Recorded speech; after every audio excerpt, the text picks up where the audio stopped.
The last day didn't feel like a goodbye. There were plans still open. Messages that hadn't been answered yet. Nothing suggested the routine had already ended.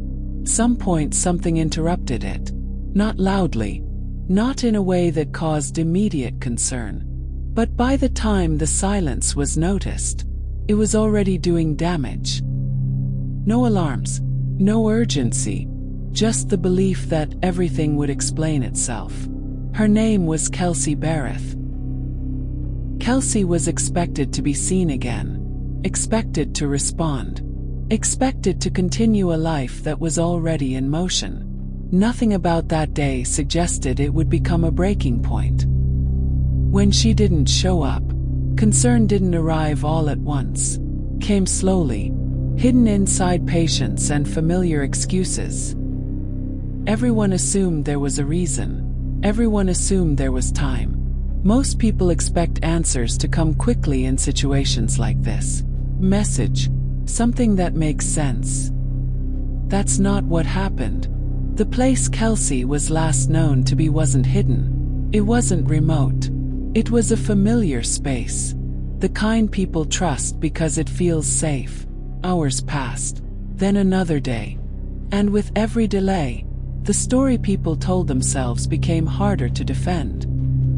The person closest to Kelsey was already part of the picture, close enough to explain the routine, close enough to shape the first assumptions. At this point, most people expect clarity, a reason that fits. What came instead was contradiction. Investigators would focus on a place tied to normal life, not danger, a space meant to protect, not conceal. Messages mattered here. Timing mattered, and what didn't happen would become just as important as what did. To understand what happened to Kelsey Barrett, you have to look closely at the final hours everyone assumed were ordinary, and the trust that surrounded them. Kelsey was not a mystery to the people who loved her. She was a pilot trained and disciplined, someone who understood precision and responsibility.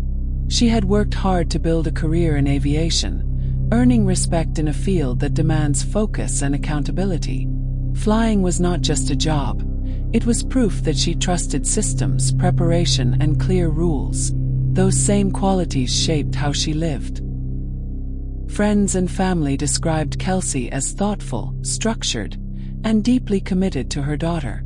Motherhood did not slow her ambitions, but it did reorder them. Her life revolved around schedules, shared custody arrangements, and careful planning. She was not spontaneous in ways that caused concern. She kept in touch. She followed patterns. If something disrupted those patterns, it was noticed. Kelsey lived in Woodland Park, a small mountain town where people recognize each other's cars and routines. On holidays, absences stand out more sharply. When Thanksgiving passed and messages went unanswered, those closest to her felt the shift almost immediately. This was not like her.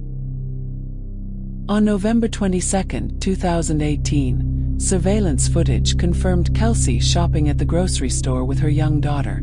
After that, there were no verified sightings, no confirmed calls, no reliable digital footprint explaining where she went next. At first, concern stayed quiet. Then it didn't. Family members attempted contact. Messages piled up without response. As hours turned into days, the silence became impossible to explain away. By the time Kelsey Barrett was reported missing, investigators were already facing a troubling question. How does a woman so anchored in routine simply disappear? Without warning, without trace, and without explanation. And more importantly, who was the last person who could answer that question? To understand how Kelsey Barrett disappeared, investigators had to step into the structure of her private life. Specifically, the relationships that defined her world in the months leading up to Thanksgiving. At the center of that world was Patrick Frazee. Frazee was Kelsey's fiancé and the father of her daughter. Their relationship was complex, shaped by distance, custody arrangements, and differing expectations. They did not live together. Their interactions followed schedules. Exchanges were planned. Nothing about their arrangement was casual. From the outside, it appeared functional. But function does not always equal stability. Those close to Kelsey later described tension beneath the surface. The relationship was not openly volatile, but it was strained. Decisions about parenting, future plans, and control had become points of friction. Communication between them was deliberate, sometimes rigid. Still, there was no public indication of danger. No restraining orders. No emergency calls. No documented threats. Just quiet imbalance. Patrick Frazee lived on a ranch outside of town, more isolated than Kelsey's residence. His lifestyle contrasted sharply with hers. Where Kelsey thrived on structure and predictability, Frazee's life was less anchored, more remote. That distance, both physical and emotional, would later matter. 'Cause access is everything. Investigators would eventually determine that Patrick Frazee had access to Kelsey's home. He knew her routines. He knew when she would be alone. He knew how her schedule worked around holidays and custody exchanges. That familiarity did not initially raise alarms. But once Kelsey was reported missing, it became central. Another name would soon enter the investigation. Crystal Lee Kenny. Kenny was Frazee's former girlfriend. She lived out of state. On the surface, she had no direct connection to Kelsey's daily life in Woodland Park. But as investigators traced communications and travel records, her involvement began to emerge. At first, it was unclear how, or even if, she fit into the picture.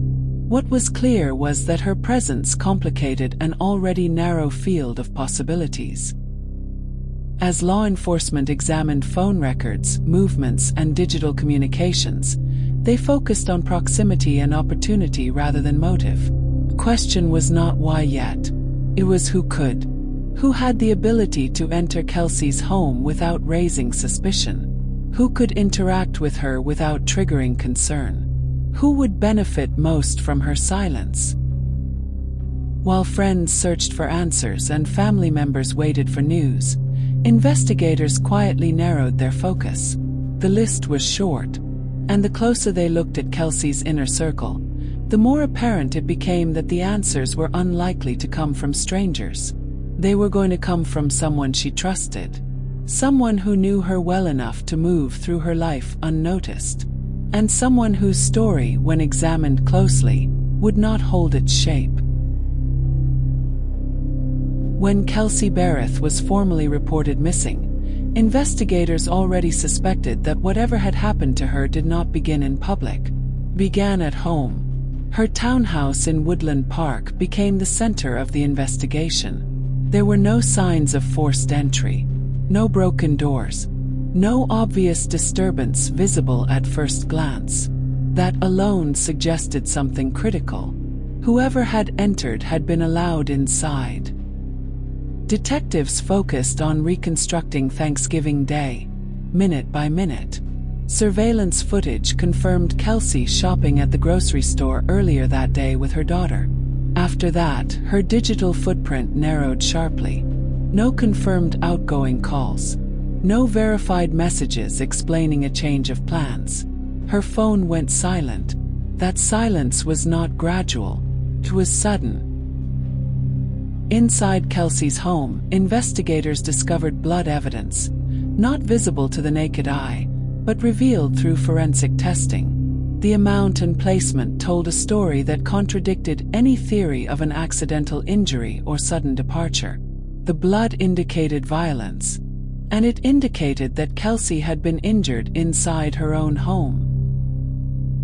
As forensic work continued, investigators turned back to Patrick Frazee. They examined his movements, his communications, his behavior in the days after Kelsey was last seen. His statements to law enforcement raised concerns, not because they were dramatic, But because they were inconsistent, timelines shifted, details changed, explanations failed to align. At the same time, detectives uncovered extensive phone records connecting Frazee to Crystal Lee Kenny in the period surrounding Kelsey's disappearance. Travel records showed Kenny had been in Colorado around the time investigators believed the crime occurred. When questioned, Kenny initially denied involvement, but evidence closed in. Faced with mounting contradictions, Kenny eventually told investigators that Patrick Frazee had asked for her help. She described being instructed to clean Kelsey's home, to remove traces of what had occurred, and to follow specific directions designed to erase evidence. Her account introduced a new layer of detail and responsibility. This was no longer a single suspect acting alone. Kenny's testimony described repeated attempts to eliminate physical evidence inside the home, but forensic traces remained. Blood patterns could not be fully erased. Digital records preserved timelines that could not be rewritten. The scene spoke even when people did not. Investigators also tracked the movement of Kelsey's remains, determining that her body had been transported out of state.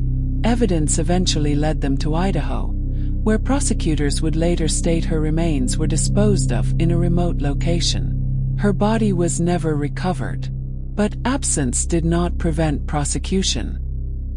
By the time detectives completed their reconstruction, the narrative was no longer uncertain. Kelsey Barrett had not vanished. She had been killed, and the evidence pointed squarely toward someone who had known exactly when, where, and how to reach her. Someone who believed that distance, cleanup, and silence would be enough to make her disappear forever. By the time the case reached trial, the investigation into Kelsey Barrett's disappearance had fully transformed. What began as a welfare check, what unfolded as a missing person inquiry, what briefly carried the uncertainty of silence, had narrowed into something far more exact. This was no longer a question of where Kelsey Barrett had gone. It was a question of what had been done and who had done it.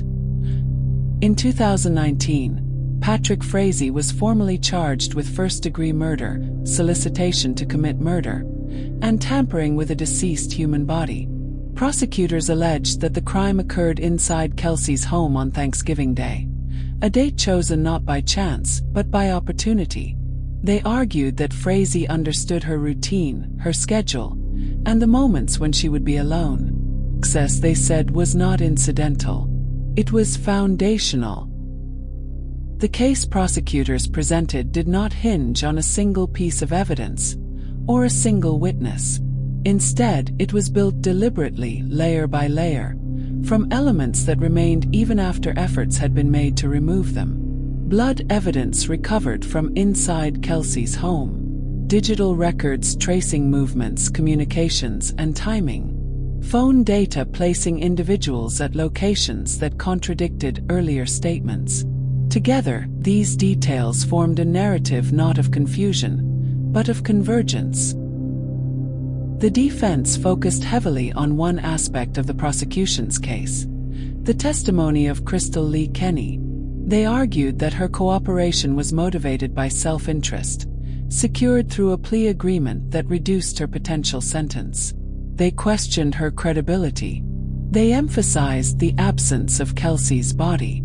But the jury was not asked to consider testimony in isolation. They were asked to weigh it against evidence. Crystal Lee Kenny ultimately pleaded guilty as an accomplice. In exchange for her testimony, she received a reduced sentence. Her admissions outlined how evidence had been manipulated, how scenes had been altered, and why some traces, despite those efforts, still remained. Prosecutors stressed that her statements were corroborated repeatedly by physical findings and digital records. The jury evaluated her credibility carefully, and they accepted it. In November 2019, Patrick Frazee was found guilty of first-degree murder. He was sentenced to life in prison without the possibility of parole. The verdict closed the legal case, but it did not close the story. Kelsey Barrett's body has never been recovered.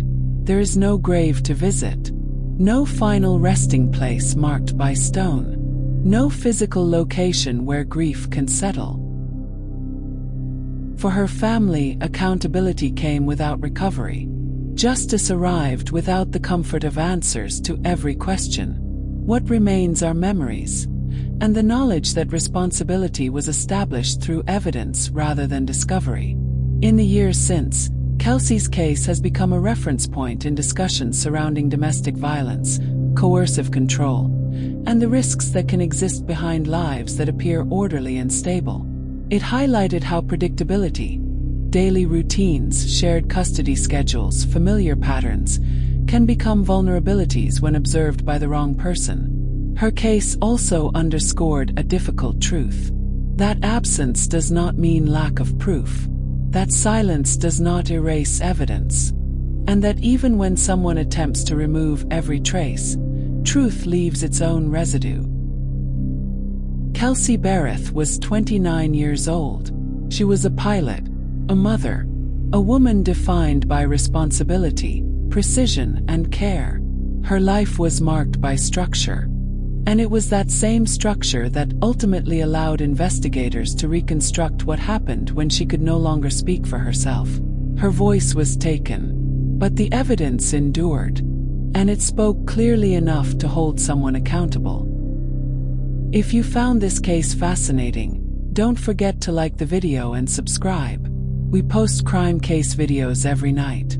Until next time, stay sharp, stay vigilant,